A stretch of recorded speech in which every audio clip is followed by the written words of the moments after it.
ভাৰতীয় জনতা পাৰ্টিক শাসনৰ পৰা আঁতৰ কৰাৰ লক্ষ্যৰে ভোটাৰ্ছ পাৰ্টিয়ে সমাগত বিধানসভা নিৰ্বাচনত অৱতীৰ্ণ হ'ব।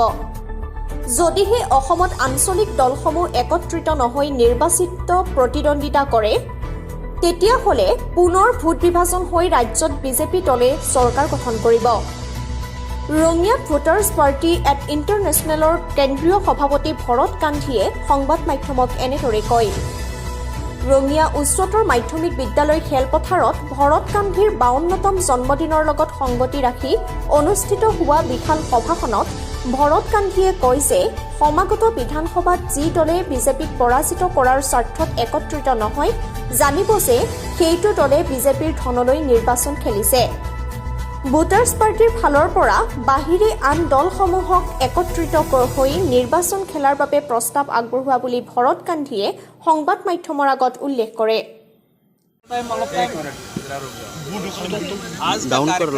अखंड भारत रैली है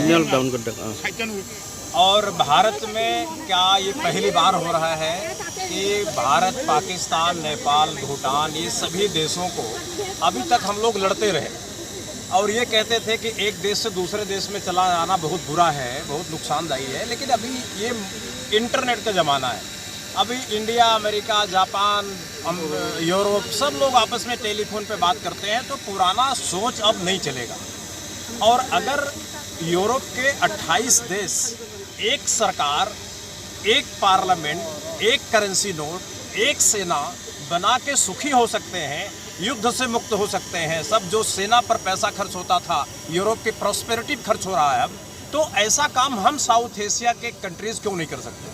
इसलिए जहां एक तरफ जहर बोया जा रहा है और ये कहा जा रहा है कि सब लोग आंचलिक हो जाओ, अपने प्रदेश की सोचो, देश की भी मत सोचो, वहाँ हमें ऐसा लगता है कि मेरी बात को लोग उल्टा समझेंगे कि हम पूरी दुनिया को जोड़ने की बात कर रहे हैं।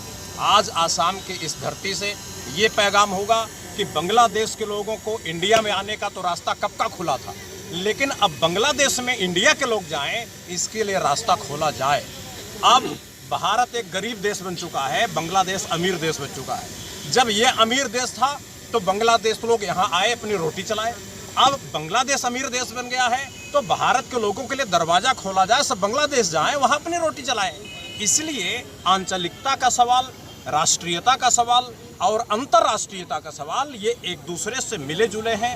केवल असम की चिंता करेंगे और दिल्ली की चिंता नहीं करेंगे तो नोट छापने का अधिकार तो दिल्ली में है। अगर सब लोग ये कहेंगे कि आसाम की जनता केवल आसाम की सोचे और दिल्ली की ना सोचे, राष्ट्र के बारे में ना सोचे, तो आसाम की जनता की रोजगार कैसे मिलेगा, समृद्धि कैसे आएगा? पैसा तो आसाम की सरकार को छापने का अधिकार नहीं है। इसलिए हमें ऐसी सरकार चाहिए जो आसाम की भी सोचे, आंचलिकता की सोचे, यहाँ की सभ्यता संस्कृति के बारे में सोचे और देश में दिल्ली से जाके जो पैसा छप रहा वो आसाम लाए, वोटरशिप के रूप में 8,000 रुपये लोगों के खाते तक पहुंचवाए। इस तरीके से आज अखंड भारत रैली है।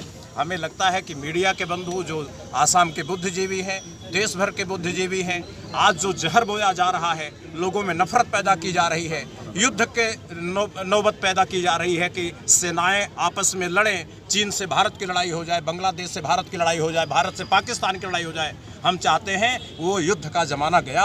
हम लोगों को प्रेम से रहना चाहिए। समृद्धि जो सेना पर खर्च हो रहा है अपने ऊपर खर्च करना चाहिए। भारतीय जनता पार्टी को हराने के लिए किसी के साथ भी गठबंधन करने को तैयार हैं। भाजपा अगर नहीं हारेगी तो आसाम में जो बची खुची भी संस्कृति है, सभ्यता है, वो चली जाएगी, क्योंकि वो एक छत्र, एक झंडा, एक विधान, एक प्रधान वाले रास्ते पे चलते हैं। तो आसाम की स्थानीय संस्कृति सभ्यता नष्ट हो जाएगी और आसाम के जो लोग, जो पार्टियां एक साथ भाजपा को हराने के लिए सारी पार्टियां एक मंच पर आने को तैयार नहीं हैं, वो मान के चलिए कि भारतीय जनता पार्टी से पैसा ली है। पिछली बार AIUDF जो अजमल जी ने काम किया था भाजपा को सत्ता तक पहुंचाने का, इस बार जो भाजपा विरोधी पार्टी है, अगर सारे लोग मिल के चुनाव नहीं लड़ते, एक लिखित संविधान बना के चुनाव नहीं लड़ते, तो भाजपा दोबारा आएगी और ये पाप उन्हीं लोगों को भुगतना पड़ेगा जो लोग मिल के चुनाव लड़ने को तैयार नहीं है। हम लोग मिल के तैयार हैं। कांग्रेस के नेतृत्व में महाजोत एक गठबंधन हुआ है, तो गठबंधन से वोटर्स पार्टी इंटरनेशनल का कोई बातचीत हुआ है क्या? हम मानते हैं बातचीत हमारी सबसे हो रही है। भाजपा कांग्रेस को भी पत्र लिखा गया है, यूपीपीएल को पत्र लिखा गया है, बीपीएफ को पत्र लिखा गया है, राइजर दल को पत्र लिखा गया है, आसाम जातीय परिषद को पत्र लिखा गया है। सबको कहा गया है कि हम लोग भाजपा हटाओ आसाम बचाओ, इसी नारे पर इलेक्शन होना चाहिए। अगर भाजपा दोबारा आती है तो आसाम की सभ्यता, आसाम की संस्कृति अब भूल जाइएगा। अब तो यहाँ पर बहुत बड़ी हिंसा की भी संभावना हो सकती है। इसलिए मैं सब लोगों से निवेदन करता हूँ कि एकजुट हों। ये मत सोचें अगर आपकी पार्टी जिंदा रहेगी, आप जिंदा रहेंगे तब तो, अगर भाजपा रहेगी तो सब जेलों में दिखाई पड़ेंगे। ऐसी स्थिति में अपना स्वाभिमान, अपनी इज्जत, आसाम के लोगों की सभ्यता, आसाम के लोगों की संस्कृति को बचाना हमारी सबसे बड़ी प्राथमिकता है। हम सबके साथ मिलकर तैयार हैं लड़ने के लिए। कांग्रेस का नेतृत्व तो छोड़िए, हम नहीं मानते कि कांग्रेस का नेतृत्व हो, क्योंकि कांग्रेस भी दुश्मन नंबर 1, दुश्मन नंबर 2 पार्टी है, भाजपा दुश्मन नंबर 1 पार्टी है। लेकिन अभी जो दुश्मन नंबर 1 है उसको हटाना है और दुश्मन नंबर 2 से बाद में निपटेंगे, वो बाद में निपटेंगे। इसलिए अभी तो हम लोगों को मिलकर काम करना है।